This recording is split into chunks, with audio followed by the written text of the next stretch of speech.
Okay, in the last part of our lesson here, I'm going to show you how to make a book cover for your mystery story that we've written in class. But before I do that, I'm going to go very quickly just over formatting, and I'm going to go so quick you'll probably want to stop and rewind this and watch it over again. So, let's go to my mystery story. First thing you do is you're going to select and highlight, if you haven't already, centered your title and your name. So you've got your name centered in your title. Your title, you can kick that up to about 26, 28, depending on the font that you want to use. And remember, I said you can use any type of font that you wanted here that kind of matches your story. So I'm going to make mine just a little bit bigger. Alright. And then you can select your name and the rest of all the other text with your mouse. And let's change it to Calibri. Let's use 14 because Calibri is a little bit smaller font. So 14. And then finally we're going to go over to the line spacing, and we want to go 1.5. Alright. So no bigger than Calibri 14. And line spacing is 1.5. Alright. On to our book covers. So we're going to go to File, get a new blank document, and the first thing we're going to do is set our margins. And we've done that several times this year, so you should remember how to set your margins. So go to Page Layout, set your margins to Custom Margins, and then for the left and right, let's just go to 1.5, 1.5 for our left and right. Press OK. Come back to the Home tab, and you should see a little symbol like this. If you don't see something like this, right here we'll have one of these symbols. So I've already played with mine, that's why borders is automatically selected. So let's click on this, go all the way down to borders and shadings, and for your borders, let's choose a box for the border. You can choose how strong you want your box, how wide it is. I'll just go with 2.25 and press OK. Now I'm going to zoom out so that I can see my whole page, and I'm just going to press enter inside my border until I get down to the page. And if you go over, don't worry, just hit backspace until you've got one page. Alright. From here you're just going to be inserting text boxes and pictures. Okay? And you may have seen in my example here in the beginning, I've got this background. That's fine if you want to look ahead of time in your clip art and find a background, but that's going to be the absolute last step that we do. So let me go back over to my new document. First thing I'm going to do is insert my text box. I don't want any fill color for the background, and I don't want to outline around my text box. And my title of my book is Together After. So I'm going to highlight it, go back to the home.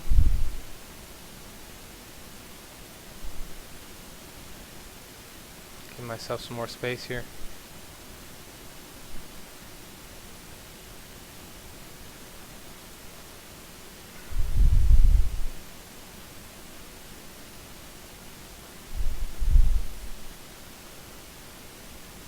And Together After.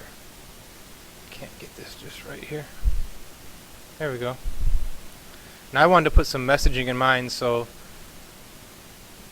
I'm going to change this part to blue and this part to red, and I'm trying to get the word from together to make it look like to get her, because my mystery is about the bride who goes missing.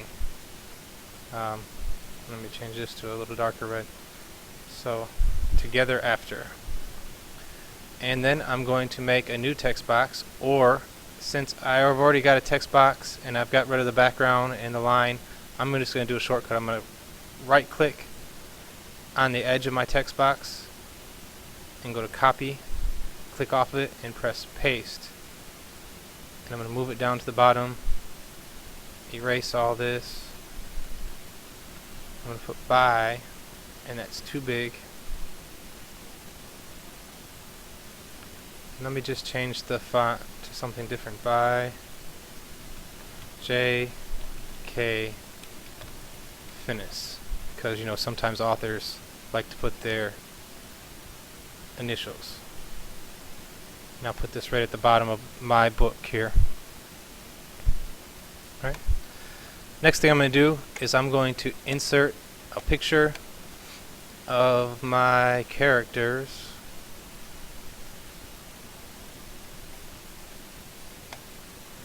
And don't worry, when you insert the picture, before we put it in front of the text, it might look like it's going to mess everything up. Don't panic. Just go to wrap text in front of text. Okay? And let's get rid of the white background because I want to put a different color background later. So let's just get rid of the white background. So you remember, if you double click on your picture to get to your picture tools, and there's the remove background up top. You can kind of just this and mark areas to remove. You don't have to get real specific, but you can kind of remove parts. If there's white, if you're doing a character that has, you know, spiky hair, you're not going to be able to get it perfect, and it's not going to be that big of a deal. But I'm just removing parts of the white out of the background of her hair.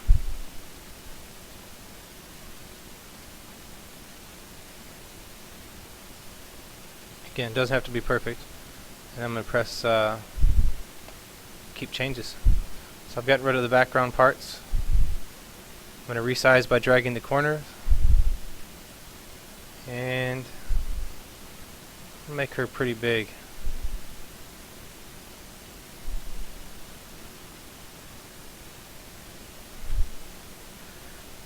And I'm going to get her down here. And see how her shoulders come outside of the the box area? I don't want, it doesn't matter. All you got to do is double click on it, and there's a crop tool up here, and that'll allow you to crop it to make it fit exactly how you want it.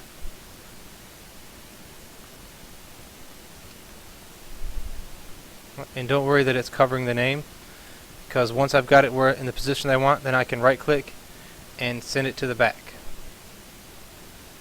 And now you can see here I'm going to have to change my name to a color that stands out. Okay. And remember our text options. Go to gradient, more gradients. This is just a quick way to get into that text options area. Maybe if I add a shadow, it'll make it stand out a little bit more. So I'll look at the presets, and I'll click on the shadows. And that'll make my name stand out a little bit more.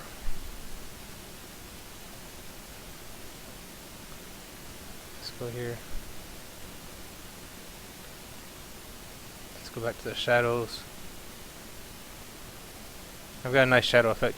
And for the purpose of this video, I'm not going to add the rest of my characters in. I've shown you how to add one.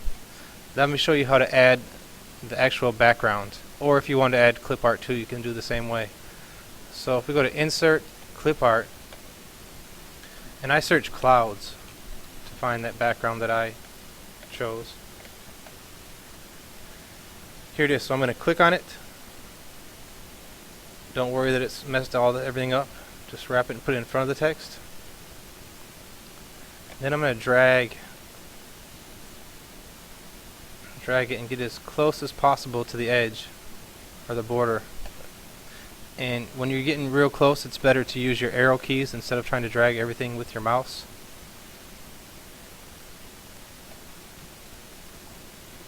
Alright, so I'm pretty good here. I don't want it to be quite so bright blue, so I'm going to click on the corrections, and I'm going to choose maybe something darker. And then I went to colors and chose, you know, a darker color. And now I'm going to send it to the back. Okay? Maybe I'll change something, make it a little bit brighter here.